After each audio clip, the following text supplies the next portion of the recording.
do të ketë mundësi të tërheq më shumë edhe jashtë sezonit, në vjesht, nëse do t'jede përgatitur për këtë.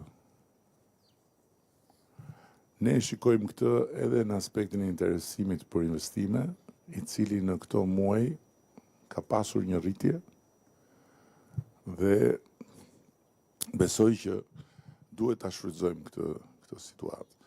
Natyrisht që të flasim për ato që kanë ndodhur pozitivisht, mund të rrim me orë tëra, por këtu jemi edhe për të folur në çik për ato që nuk janë zhvilluar pozitivisht, sepse njerëzit vinë me një ide të caktuar dhe nëse këtu gjejnë arsye për të qenë të pakënaqur, atëherë jo vetëm nuk kthehen më, po kjo kthehet në bumerang. Unë e di që ne kemi zgjedhur këtë sistem 35 vjet përpara dhe pjesë e kësaj zgjedhje është që çmimet nuk i vendos qeveria dhe që qeverit nuk kanë asnjë instrument për të kontrolluar dhe për të imponuar çmimet. Tu jemi shumë qartë. Çmimet i vendos tregu, por në rastin e kësaj industrie, çmimet duhet i vendosi vizioni strategjik i juaj për fatin e investimeve tuaja. Nëse këtu po bëni investime vërtet masive, vërtet ambicioze, një pjesë e juaj këtu po punojnë me arkitekt huaj, po synojnë të bëjnë struktura realisht të nivelit më të lartë. Ju e dini më mirë se unë që hoteleria e ka investimin të madh dhe kthimin të ngadalt, të sigurt po të ngadalt, do durim, duhet mendoni për fatin e këtyre investimeve. Kjo nuk është diçka që po e them unë apo e themi ne që t'ju bëjmë juve propagandë, se në fund të ditës kush vjen për të bërë turizëm, kush vjen për të bërë pushime, kush futet në restorante, ka menduar vetë edhe nuk është ky qëllimi jonë. Qëllimi është që të lexojmë çfarë ju ka ndodhur të tjerëve.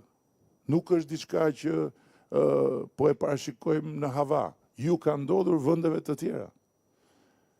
Në momentin kur befas janë gjendur përpara rezultatit të hapjes dhe të transformimit në një destinacion të kërkuar, janë dehur edhe kanë vepruar si të dehur, duke ofruar shërbime të dobta dhe duke vendosur çmime të larta. Dhe si rezultat i fluksit që ju është gjendur përpara, kanë pasur mendjen e ngushtë duke menduar që njerëzit 12 milione, 13 milione, 15 milion do t'i kenë aty. Dhe kanë filluar të investojnë, siç po bëni ju. Të investojnë për më shumë, po ndërkohë duke kërkuar të fitojnë shumë në atë moment. Çfarë ju ka ndodhur? I kanë mbetur në derë investimet se nuk kanë ardhur më njerëzit. Nëse Vlora do të marri njollën e vendit ku ti paguan më shumë se sa çfarë të ofrohet dhe ku ti paguan më shumë se sa ç'mund paguash duke shkuar në Greqi, duke shkuar në Turqi, duke shkuar në Kroaci, juve i keni bërë gropën vetes.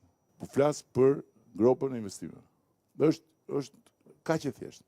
Pra duhet një strategji afatmesme të paktën se si juve do merrni një fitim të arsyeshëm dhe jo fitimin që realisht mund ta merrni në atë moment, sepse ai mund t'ju kthehet në bumerang.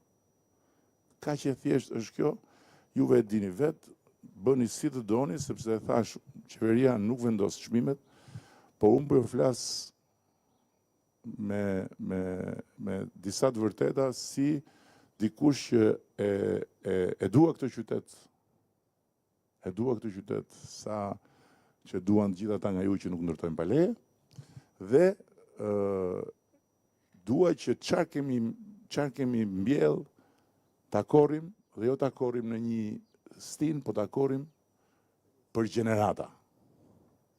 Sot Lirua më prezantoi me Nipi. Okej? Kur Lirua hante shkëmbin me dhëm këtu, Nipi ishte fëmijë, Pastaj ka vajt atje ka bërë dhe dy palë shkollë, që e ka paguar ky, me që ka fituar këtu, Nipi ka ardhur tani, bukur mirë, ndihmon për menaxhimin, perfekt. Çështja është që vazhdimësia e këtij investimi të bërë me sakrificat jashtëzakonshme, kur s'besonte asnjëri ke turizmi në Vlorë, kërkon turist. Kërkon turist. Në këtë pikë, shihni e bëni vetë, po unë mendoj që duhet strategji që ti garantoni jetëgjatësinë gjithë këtyre investimeve që po bëni. Në Vlorë ne po kalojmë projekte të jashtëzakonshme.